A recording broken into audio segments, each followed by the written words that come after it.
वालेकुम। आप सब कैसे हैं? उम्मीद करते हैं आप सब बिल्कुल ठीक होंगे। तो माशाल्लाह माशाल्लाह आज हमारी बच्चियों का था स्कूल में पेरेंट्स डे और इनकी बहुत सारी तारीफ हुई है माशाल्लाह से। अल्लाह पाक इनके नसीब अच्छे करे। तो आज इनकी तारीफ पे इनके लिए अच्छी सी कोई डिश बनाएंगे। तो बताइए जी क्या खाएंगी अजवा और क्या खाएंगी दुआ? चने वाली राइस और नहीं, पोटैटो वाले राइस। चने वाले राइस और पोटैटो वाले राइस। अब दोनों की अलग अलग फरमाइश है तो हम दोनों को एक साथ ही पूरा करेंगे। कैसा? डन? डन। तो चलिए बनाते हैं। बिस्मिल्लाहिर्रहमानिर्रहीम। तो कैसे हैं मेरे प्यारे बहन भाई? तो जी आज मैं अपने बच्चों की फेवरेट सी फरमाइश जो है ना मैंने कहा मैं पूरी कर दूं। तो मैंने यहाँ पर जी ले लिए हैं तकरीबन 1 किलो के करीब मैंने राइस ले लिए हैं। ठीक है जी, ये चावल हैं और ये बहुत ही अच्छे चावल हैं। मैं आपको दिखा देती हूँ। ये माशाल्लाह से हमारी दुकान के चावल हैं बाबा जान की और वहाँ से आए हैं। ये बहुत ही ज़्यादा ज़बरदस्त है, इनकी खुशबू भी बहुत अच्छी है। और जी फिर बच्चों ने फरमाइश की है तो कैसे पूरी नहीं करनी, हमने इनको धोकर भिगो देना है। यहाँ पर देखिए एक नॉर्मल साइज़ का पतीला ले लिया, इसके अंदर तकरीबन 2 से 2.5 किलो चावल आ जाएंगे हमारे। तो मैंने बस 1 किलो ही है। 1 किलो हमारे पास चने हैं और आधा किलो से ऊपर हम जो है ना वो ले लेंगे जी आलू। तो यहाँ पर सबसे पहले मैंने जो है ना वो इसके अंदर 1 कप के करीब जो है वो तेल को शामिल कर दिया है। 3 दरमियानी प्याज़ें थे, इनको भी हमने कट करके इसके अंदर जो है वो शामिल कर दिया अल्हम्दुलिल्लाह। और साथ में मैं बना लूँगी इसका एक सीक्रेट मसाला जिसके अंदर हम सिर्फ ये 3 से 4 मिर्चें, जितना स्पाइसी आपको रखना है आपने जी मिर्चों को या तो हमाम दस्ते में कूट लें या तो फिर ब्लेंड कर लें। और जैसे ही आपके प्याज हो जाएंगे जी सौटे, तो आपने उसके अंदर 1 टेबलस्पून ज़ीरा और 2 मोटी इलायची मैंने डाल दी थी, 2 दालचीनी और 3 से 4 लौंग और 5 से 6 काली मिर्चें साबुत डाल दी थी। और प्याज हमारे जैसे ही हो चुके हैं अल्हम्दुलिल्लाह, अच्छे ब्राउन, हमने डार्क ब्राउन कर लिए हैं क्योंकि पुलाव में अच्छा कलर आता है। तो फिर अब हमने इसको क्या कर लिया है, इसके अंदर हमने जो है वो 1 बड़ा टेबलस्पून भर के लहसुन अदरक का पेस्ट शामिल कर दिया है। अब ना हमने इसको बहुत अच्छे तरीके से जो है वो भून लेना है। अच्छा मेरे पास वो तेज़ पत्ता नहीं था तो मैंने नहीं डाला, आप लाजमी डालिएगा। और देखिए यहाँ पर 2 बड़े टमाटर हैं, उनको मैंने किस तरीके से कट कर लिया है, बस उनके 3-3 4 पीस इस तरीके से कर लिए हैं। और जो हमने हरी मिर्चों का पेस्ट बनाया था ना, हमने बस इसको भी इसके अंदर शामिल कर देना है। अब हम इसकी बहुत अच्छे तरीके से भुनाई करेंगे, इतनी कि हमारे जो टमाटर है ना वो हमें बिल्कुल इसके अंदर सॉफ्ट चाहिए। और ये लंबे लंबे टमाटर मैंने कट किया, आप बारीक टमाटर कट करके डालेंगे ना तो इसके अंदर घुलेंगे ही नहीं वो। तो अब मैं आपको दिखा रही हूँ, मैंने चावलों को अच्छे तरीके से जो है वो भिगो के रख दिया हुआ है। और आलू मैं आपको दिखा दूँ कि मैंने आलूओं को भी लंबी शेप में जो है ना वो कट कर लिया है। ये भी तकरीबन आधा किलो आलू है मेरे पास। और मैंने चने जो है वो आपको बताया था वो मैंने लिए थे, और 1 किलो चने और आधा किलो आलू। और साथ साथ मैं मसाला देख रही हूँ कि हमारा मसाला जो है वो लगे ना। तो अल्हम्दुलिल्लाह देख सकते हैं आप, इसकी बहुत ही अच्छी खुशबू आ रही है गरम मसाले के साथ। और टमाटर जो है ना वो ऐसे इसके अंदर घुल जाएंगे तो बहुत ही अच्छा फ्लेवर आएगा।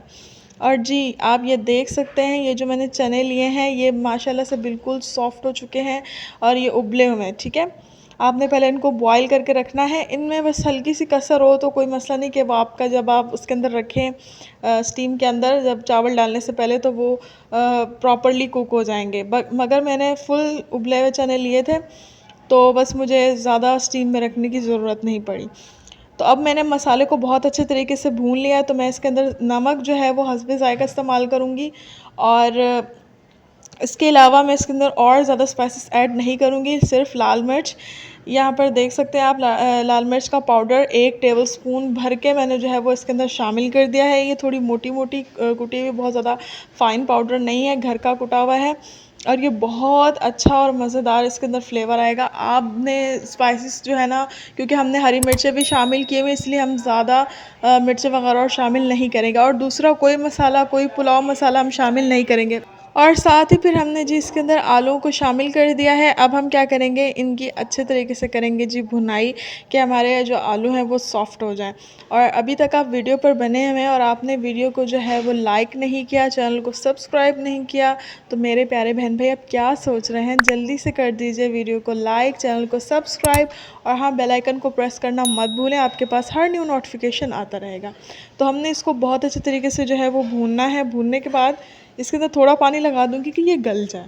और मसालों की अच्छे तरीके से हमने भुनाई करके हमने पानी जो है वो शामिल कर दिया था।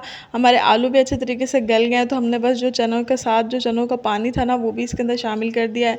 तो तकरीबन मैंने जो है वो इसके अंदर आधा किलो टोटल पानी जो है वो शामिल किया है। कप के साथ जो है ना वो मैंने मेजरमेंट कर ली थी। 1 कप चावल के साथ जो है वो हमने 2 कप लगाना होता है। देखिए अल्हम्दुलिल्लाह हमने इसके अंदर जो है वो चावलों को अब शामिल कर दिया। अच्छा, जब आपके चावल जो है ना थोड़े पक जाएँ तो आप नमक को दोबारा जो है वो टेस्ट कर सकते हैं कि आपका नमक जो है वो उसका लेवल बराबर है या कम है, ठीक है? ये आपने लाज़मी करना है। जैसे यहाँ पर इस स्टेज पर भी मैं चेक कर लेती हूँ, दम पर रखने से पहले जैसे पानी खुश्क हो जाता है ना तो मैं पहले चेक करती हूँ। तो अगर मुझे नमक कम लगता है तो ये देखिए चावल भी चेक कर लिया, हमारे चावल भी गल गए, उनका जायका भी चेक कर लिया। मैंने हरी मिर्चें भी 2 इसमें शामिल कर दी थी और इसका बहुत अच्छा अरोमा आता है। तो बस अब हमने अल्हम्दुलिल्लाह दम पर जो है ना इसको रख देना है और फिर जो है ना मैं आपको दम से जो है ना वो हटा कर भी दिखा देती हूँ। तो देख लीजिए अल्हम्दुलिल्लाह ये हो चुके हैं। 5 मिनट के लिए मैंने जो है इसको दम दिया था आहिस्ता आंच पर और अल्हम्दुलिल्लाह हमारे आलू भी आप देख सकते हैं बिल्कुल गल चुके हैं। चने तो हमारे माशाल्लाह से वैसे ही गले हुए थे और चावल भी हमारे माशाल्लाह से बहुत ही ज़्यादा डिलीशियस बने हैं और ये वाकई में बहुत ही ज़्यादा मज़ेदार बने थे। या मैंने कहा आपको उठाकर दिखा दूँ कि किस तरीके की जो है ना वो इनका टेक्स्चर आ रहा है। ये माशाल्लाह बहुत ही ज़्यादा अच्छे लग रहे हैं। तो अभी शाउट करते हैं और बच्चों से जी इनके बारे में पूछते हैं कि उन्हें कैसे लगे हैं। चलिए। तो ये खाना नींबू ने हमारी फरमाइश के लिए बनाया है। मेरे पोटैटो वाले राइस है, मेरे चने वाले राइस है ना, तो हमने दोनों को मिक्स कर दिया है ताकि लड़ाई ना हो और दोनों को ही मज़ा आ जाए ना खा के। जी। तो अभी दुआज मुझे ये टेस्ट करके भी बताएंगी कि खाला ने मेहनत की है, बताइए जल्दी से। तो चले खाना खाने से पहले की दुआ पढ़ लेते हैं। बिस्मिल्लाहि व अला बरकतिल्लाह। माशाल्लाह। तो अभी चख के बताएंगे मुझे यम्मी। कैसे बने अजवा। बहुत यम्मी। जज़ाकल्लाह जज़ाकल्लाह। तुम हमारे बच्चों को, प्यारे प्यारे बच्चों को बहुत ही ज़्यादा पसंद आए हैं राइस। तो आपने ज़रूर जो है ना वो कमेंट करना है कि आप लोगों को कैसे लगे हैं। और हाँ, एक और बात बता दूं, हमारे बच्चों के लिए बहुत सारी दुआएं करनी है क्योंकि आज इनकी टीचर्स ने भी इनके लिए बहुत सारी तारीफ़ें की हैं। अल्लाह ताला तमाम बच्चों के नसीब अच्छे करे और दुआजवा के भी नसीब अच्छे करे। तो चलिए दुआजवा इजाज़त लेते हैं। अल्लाह हाफिज़। लाइक करें, शेयर करें, सब्सक्राइब कर दें। तो मिलते हैं आपसे अगली वीडियो में। अल्लाह हाफिज़।